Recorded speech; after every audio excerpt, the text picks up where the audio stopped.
देखिए वीरू, ऐसा है कि मुझे लग रहा है कि थोड़ा तो हो सकता है कि मार्केट में इस समय एक नीजक रिएक्शन भी हो। देखिए एक चीज़ समझिए, जैसे कोरियन मार्केट है ना, ये बहुत ज़्यादा हाई बीटा मार्केट है। ये चलती भी 8-8% है, गिरती भी 7-6% है। तो उस तरीके से तो हो सकता है कि हम वाकई में 400 पॉइंट नीचे ना खुले। अगर खुल गए और अगर हम सीधा रीसेंट लो के नीचे खुले तो अलग बात है। लेकिन मेरा ये नज़रिया होगा कि इतने बड़े गैप डाउन में उसके बाद आपको शॉर्ट से बचना चाहिए। शॉर्ट करने के भी तरीके रहे हैं इस मार्केट में। इस मार्केट में देखिए एक्चुअली हो क्या रहा है, इंट्राडे में मार्केट जो है ना आपको बहुत ज़्यादा मौके उस साइड के नहीं दे रहा है, गैप वाली साइड के। कल भी अगर आपने गैप अप में खरीदा होता 22,900 के करीब खुलने के बाद, कहाँ पैसा बना होता आपका।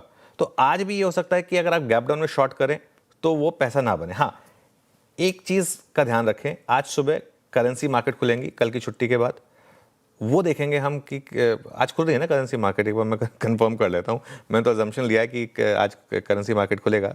आज खुला है करेंसी मार्केट, है ना। तो आज सुबह इस पर नज़र रहेगी। करेंसी, विक्स और ब्रेंट, इन तीन चीज़ों पर नज़र रखें। डॉलर इंडेक्स देखिए एक बार आप जरा। डॉलर इंडेक्स, अगर डॉलर इंडेक्स वापस 100 क्रॉस किया, 99 पॉइंट समथिंग पर है इस समय। लास्ट मैंने चेक किया था 99.8 पर था जब मैंने लास्ट चेक किया था उसको। अब देख लेते हैं एक बार कहाँ है डॉलर इंडेक्स। इसको हमेशा रेडी रखा करिए क्योंकि ये बहुत इंपॉर्टेंट है। हाँ, 99.86 पर है। अगर ये वापस 100 के पार निकला तो बहुत इंटरेस्टिंग होगा। और एक चीज़ ध्यान रहे, ये बाजार कुछ समय के लिए आपको तंग करेगा। सिर्फ आपके मेरे चाहने से बाजार नहीं चलेगा। पहले तो प्राइस करेक्शन कहाँ खत्म होगा ये देखने की बात है। अब मैं ये आज की बात नहीं कर रहा हूँ, प्राइस करेक्शन कहाँ खत्म होगा ये देखने की बात है। हो सकता है ये प्राइस करेक्शन 22,300 पे खत्म हो जाए, जो ऑलरेडी मार्केट ने एक बार जो लो बनाया था। 21,700 तक चला जाए, जहां पर मार्केट ने 3-4 बार सपोर्ट लिया है पिछले 2-3 साल में, या 21,000 चला जाए, या उसके भी नीचे चला जाए। बहुत कुछ डिपेंड करेगा ये सब वॉर अपडेट्स पर। मेरी जो वरी है ना, मेरी वरी उसके बाद की है। मेरी वरी है कि उसके बाद मार्केट में एक मीडियम टर्म में महंगाई का रिस्क ओपन हो रहा है, जिसको बहुत लोग अभी तवज्जो नहीं दे रहे हैं। जिस तरीके से क्रूड प्राइसेस भागे हैं, और अब हमारे पास वो रशियन ऑयल का भी कंफर्ट नहीं है। पिछली बार जब क्रूड प्राइस भागे थे 2022 में, हमारे पास रशियन ऑयल का कंफर्ट था। 2022 में भागे थे क्रूड प्राइस, आपको याद होगा, लेकिन हमें रशिया से $60-70 पे क्रूड मिल रहा था। आज वो भी नहीं है हमारे पास। और डॉलर रुपी जो उस समय पे 75 के करीब था, आज हम 95 पर आ चुके हैं। ये रियलिटी है। भले ही हमारे सब बाकी सब इकॉनमी के आंकड़े ठीक रहे हों, लेकिन डॉलर रुपी इस समय 95 पर है। ये रियलिटी है। 95 का डॉलर रुपी और 105 का ब्रेंट।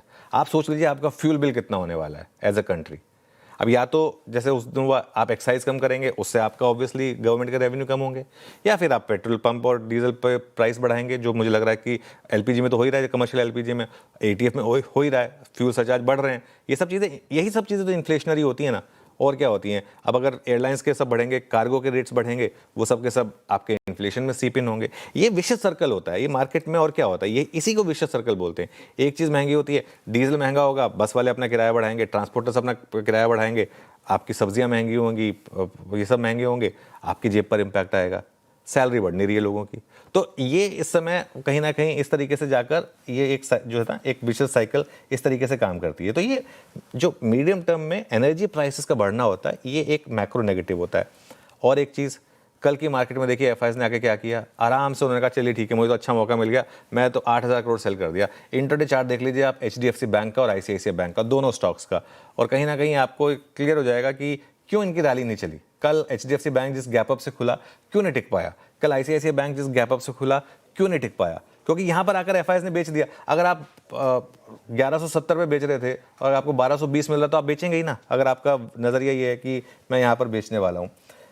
एक चीज लेकिन मैं ऐड करूंगा इन सब नेगेटिविटी के बीच में, स्मॉल कैप में बहुत अच्छे वैल्यूएशंस हो गए हैं, और कल स्मॉल कैप में जेन्युइन बाइंग थी। अगर आप देखें कल का स्मॉल कैप इंडेक्स सबसे स्ट्रांग यही था कल। और कल का अगर आप एडवांस डिक्लाइन देखेंगे, बहुत शानदार था। तो हो सकता है कि अभी एक वॉर का थोड़ा सा इंपैक्ट वापस, एक सेकेंड लेवल इंपैक्ट आपको वापस देखने को मिले, लेकिन पॉइंट ये है कि स्मॉल कैप में अब बहुत अच्छे वैल्यूएशंस हैं। निफ्टी का बॉटम पकड़ने का चस्का किसी और के पास रहने दीजिए, आप फोकस करिए इंडिविजुअल स्टॉक्स पर अब इस समय मार्केट में।